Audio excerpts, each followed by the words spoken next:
바다는 여전히 그 자리에 있고 파도는 아무 일 없다는 듯 밀려옵니다. 그러나 그 바다를 노래하던 한 사람은 이제 우리 곁에 없습니다. 시는 사라지지 않습니다. 한 사람의 생을 품고 시간을 건너 다시 우리에게 돌아옵니다.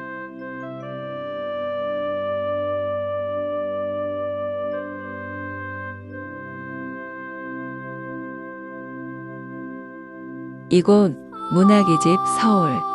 문학을 사랑하는 사람들이 다시 한 사람을 기억하기 위해 조용히 모여드는 자리. 오늘은 한 편의 시가 아닌 한 사람의 삶을 다시 읽는 시간입니다. 그를 기억하는 얼굴들, 그와 함께 시를 나누었던 시간들. 말하지 않아도 알 수 있는 이름, 설명하지 않아도 전해지는 마음. 한 시인이 남긴 문장은 이렇게 사람 속에 남아 다시 살아 움직입니다. 사회를 맡은 호요입니다. 인사드리겠습니다.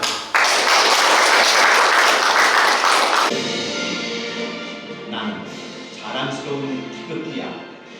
자유롭고 정의로운 대한민국의 훌륭한 영광을 위해 충성을 다할 것을 굳게 다짐합니다.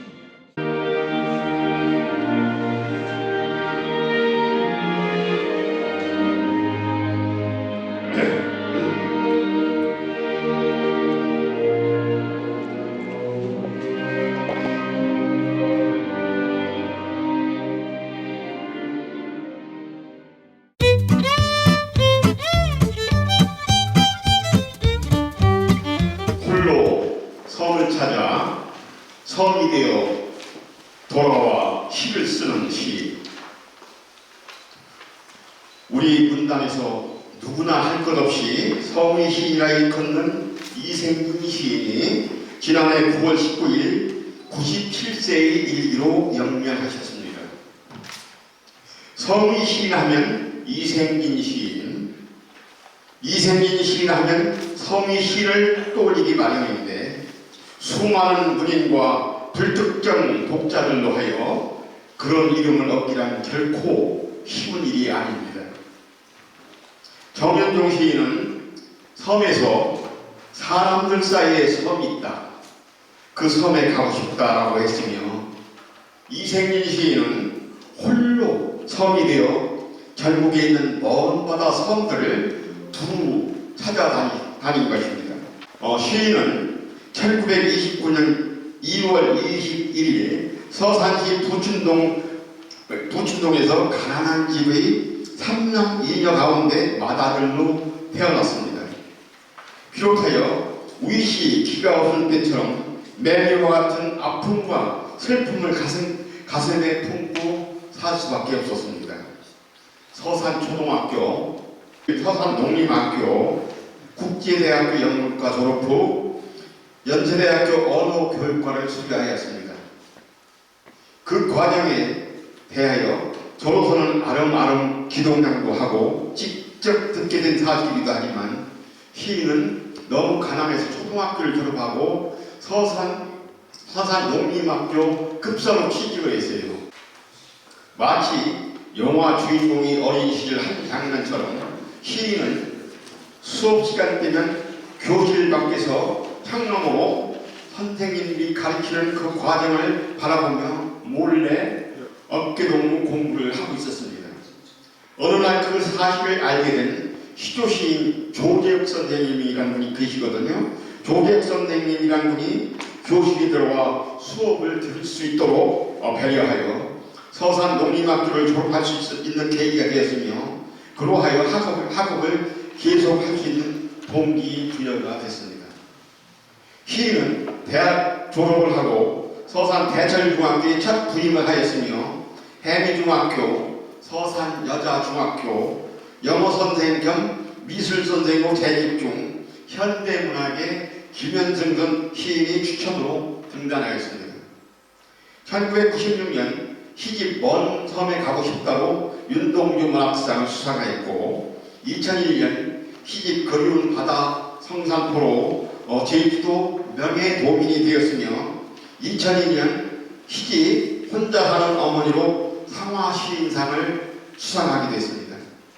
서울에서 성남 중고등학교, 보성고등학교 영어선생으로 교직 생활을 하면서도 지난해 연까지 먼 바다 섬들을 두루 찾아가 계시며 오로지 시작에만 전념하셨습니다. 1955년 첫 시집 산토끼를 펴낸 후 이 산토끼는 서산 여중 선생님 계실 때 등산으로 만들었던 시집이에요. 65년에 임기까지 시집이 40권, 희선집이 3권, 시화집이 4권, 산집 2권을 등을 펴낸 바 있습니다. 그리운 바다 성산포, 하늘에 있는 섬, 걸어다니는 물고기, 우이도로 가야지, 맹골도, 섬사람들, 실비도 꾸어무는 소리 등 섬에 관한 시집들이 대부분이지만 중고등학교 미술 선생의 영향인 듯 반고 너도 미쳐라, 나도 피카소처럼 등 유명 화가 및 특정 인물들에 관한 시집도 여러 번을 펴냈습니다. 시인이 태어나 어린 시절을 보낸 곳이 이 지명은 서산군 서산읍 읍내리 2구 666번지 우름선 아래 양중 근처이고, 우연찮게도 제가 태어나 어린 시절을 보낸 곳은 공교롭게도 불보듯 건너다 볼 수 있는 이웃마을 읍내리 4구 66번지였습니다. 저는 옆 동네 66번지, 이세민 선생님 바로 옆 동네 666번지, 번지도 좀 육자가 하나 적어버리고, 시인은 섬사랑 못지않게 고향사랑 또한 남달라서 시를 쓰는 고향 후기들에게 언제나 따뜻한 격려를 잊지 않았습니다. 1년이면 두세 차례씩 고향인 서산을 찾아와 필자와 온종일 함께 하는가 하면 2018년 3월 중 현승엽 가수와 몇몇 시인과 더불어 보령시 원산도에 자리한 모 시인이 펜션에서 2박 3일을 지내면서 누가 먼저랄 할 것도 없이 이구동성으로 서산 시인이라는 동인의 이름을 붙여 공조시집 시인 서산을 연간으로 지금까지 펴내고 있습니다. 그림바다 성산포는 물론이지만 시인이 시들이만도 신앙송 애호가들이 낭송하기에 더할 나위가 없이 마침만 것입니다. 그리운 것이 없어질 때까지 한 달만 살려던 저섬, 그곳이 바로 파라다이스고 나골이라더니 하나님이 계신 하늘나라 무명대에 오르시어 다시는 만날 수 없는 그 안타까움에 다시 한번 명복을 빌면서 서둘러 쓴 파도처럼 출렁이는 이 글을 마치도록 하겠습니다.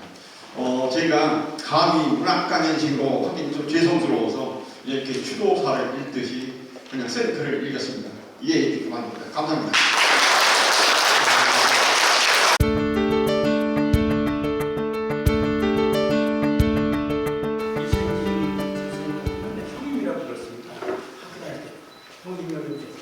지금 때도 내가 맥히더라고. 형님 보고 싶어서 크게. 그래서 혹시 이런 일 있으면 형님 소리가 크게 부르고 싶었어요. 불러도 되죠? 예. 형님! 요즘 그 학교 다닐 때 심기를 내가 통화했거든요. 두는 날인데도 파라다 늦었어요. 그러니까 아까도 말씀드렸다시피 교실 밖에 있다가 어제는 참 사무실에 참 분명히 선물을 그것이 지금도 말이죠. 가서 근데 상전 오실 때 너무너무 못 차려봐서 사느라고 바빴어. 그래서 그것이 미안하고 그저 아까 시 말씀하셨는데 나는 말이죠. 싫더라. 소문이어서 그분은 시를 쓴 게 아니라 우리에게 시의 도를 가르쳤다. 그것은 바로 원형이종의 도를 가르쳤다는 그런 생각이 지금 들고요. 특히 말해 아무것도 아니지만 눈이 손을 얼었는데 지각에 보니까 이러라고 하는 사람이 후대가 있어. 손을 놓은 그 아주 따뜻한 정말 우리에게 시를 가르친 그 따뜻한 시를 가르친 분이 있는 생각에서 지금 형님이라고 부르고 싶어서 여러분 앞에서 다시 한번 부르겠습니다. 형!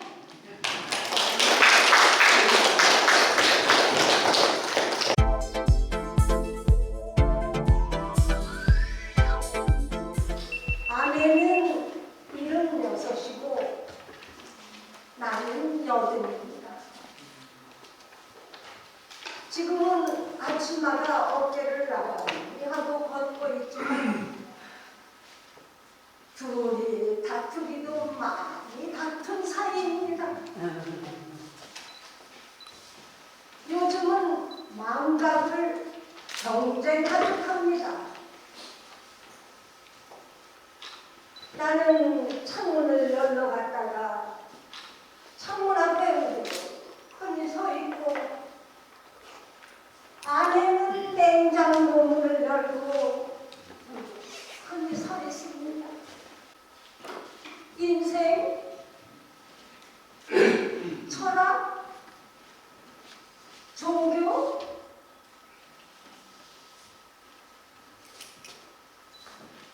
우리는 참 멋져서 살았습니다.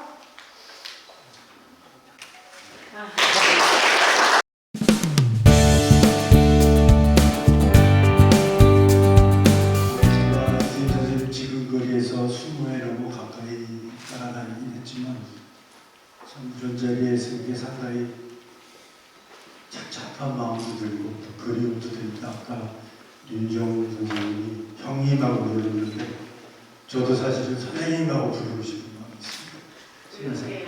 네. 안녕하십니까. 저는 인사동에서 20회 넘은 이생진 시인을 모시고 인사동 신앙송 목걸이를 진행했던 그리고 지금도 진행하는 박산입니다. 이름 외우고 싶죠? 박산입니다. 진흥모라는 말은 우리 이세임 선생님의 맨 끝자 봄의 진자와 공경할 흠자를 넣어서 지은 생자 이생진 시인을 흠모하는 모임의 약자입니다. 2000년부터 26년째 지난달 4월 24일 인사동 신앙송 목걸이 294회를 진행했습니다. 그래서 이 이생진 그립니다. 이 커버를 마련해 주신 문학의 집과 이 나월 씨께 감사를 드리며 끝으로는 생자가 얼마나 다양한 분들을 만나고 계신지 모르겠는데 여러분 모시고 할 겁니다. 노숙자도 만나고 대학 교수도 만나고 가정주부도 만나고 그랬습니다. 근데 저희 지금모에 사실 오랫동안 동대문 시장에서 원단 사업하던 친구가 있습니다. 그런 친구가 우리 생자 선생님을 만나서 시를 쓰고 낭송을 합니다. 조촐한 낭송가가 되겠습니다. 그분이 우리 지금모 행사에서 항상 낭송하는 시가 있습니다. 그 시가 이생진의 고백입니다. 저는 여기서 내려가고 조촐한 낭송가 불러서 이생진의 고백. 그건 제가 쓴 글이지만 저는 이생진 선생님한테 들은 걸 그대로 쓴 겁니다. 자, 조철한 낭송가 모시겠습니다. 저는 내가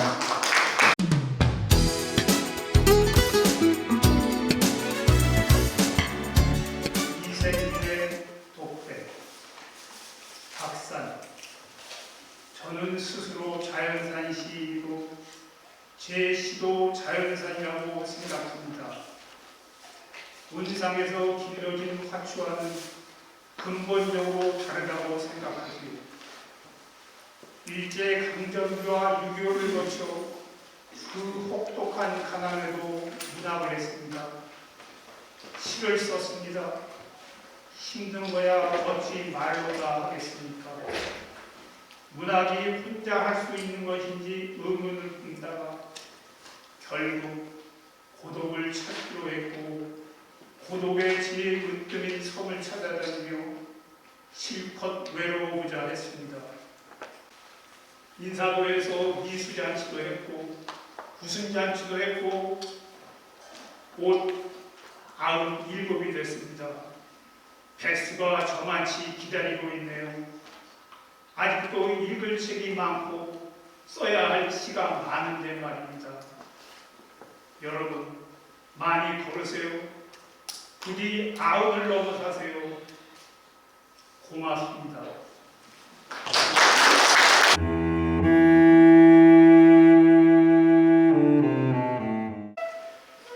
님이요, 드디어 그 섬에 가십니다. 고 이생진 시인을 추모하며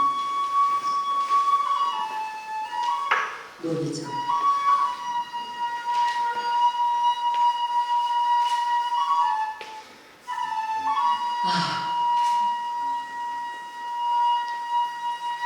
사랑했던 님이요.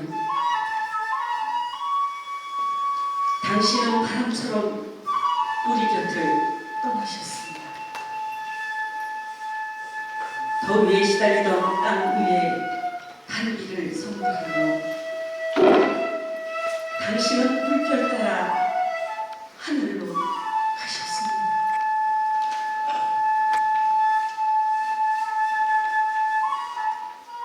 길가에 긴 안순뱅이 불꽃도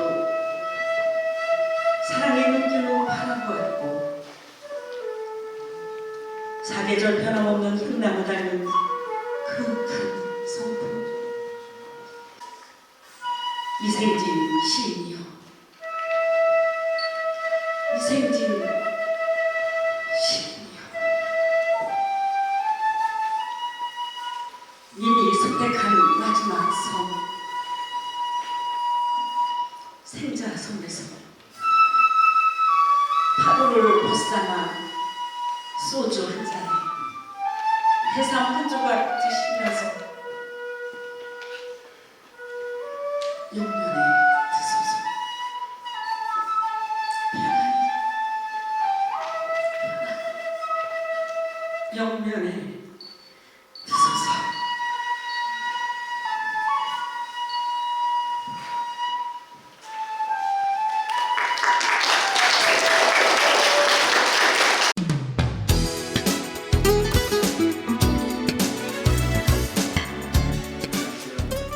반갑습니다. 도봉구 창동에 살고 있는 이승영입니다. 저는 평소 창동을 서울특별시골 이렇게 부르곤 합니다. 그런데 오늘은 조금 다르게 말씀드리려 합니다. 황금찬, 이생진, 함동선, 신양득, 임호, 우리 나무역 시민들이 머물고 살아온 시의 마을 서울특별 시의 골이라고 말씀드리고 싶습니다.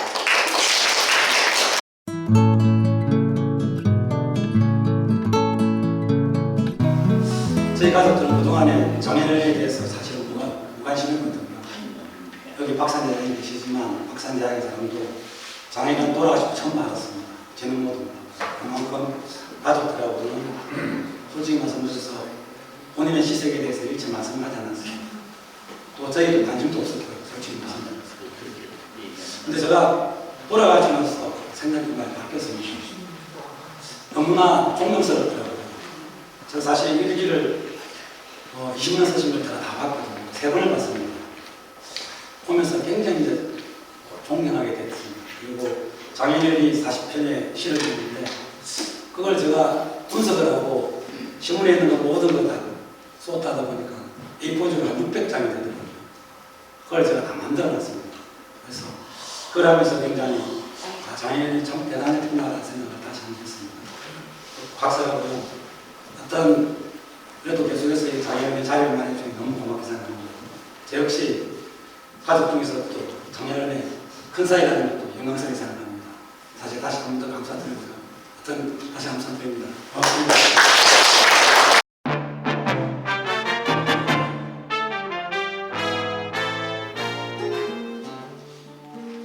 그리운 바다 성산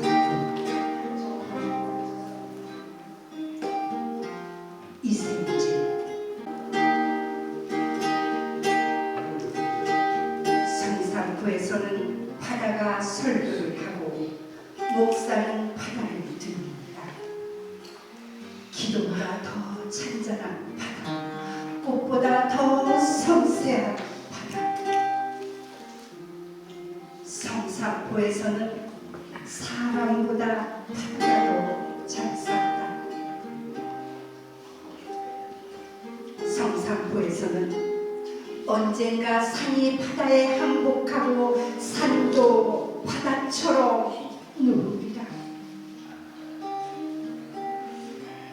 성산포에서는 뚫어진 구멍 때마다 바다가 생깁니다. 상상포에서는 뚫어진 그 사랑의 후에도 천연스럽게 바다가 생깁니다.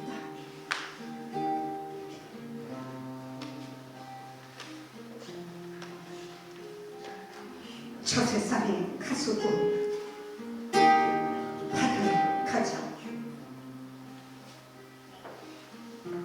바다가 없으면 이 세상 다시 오자. 365일 두고두고 보아도 생산포 하나 다 보지 못하는 눈. 90평생 두고두고 사랑해도 다 사랑하지 못하고 또 기다리는 사람.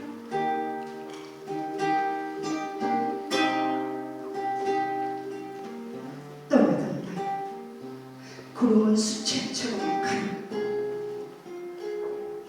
나는 해변의 종이처럼 남았고 싶었다. 물 밀려올 적마다 발밑까지 따라와 밟히고 싶어하던 진짜라. 정든 여자만큼이나 떼어놓기 어려워. 나도 빙빙 바닷가만 돌았다. 떠나던 날 수채화처럼 가볍고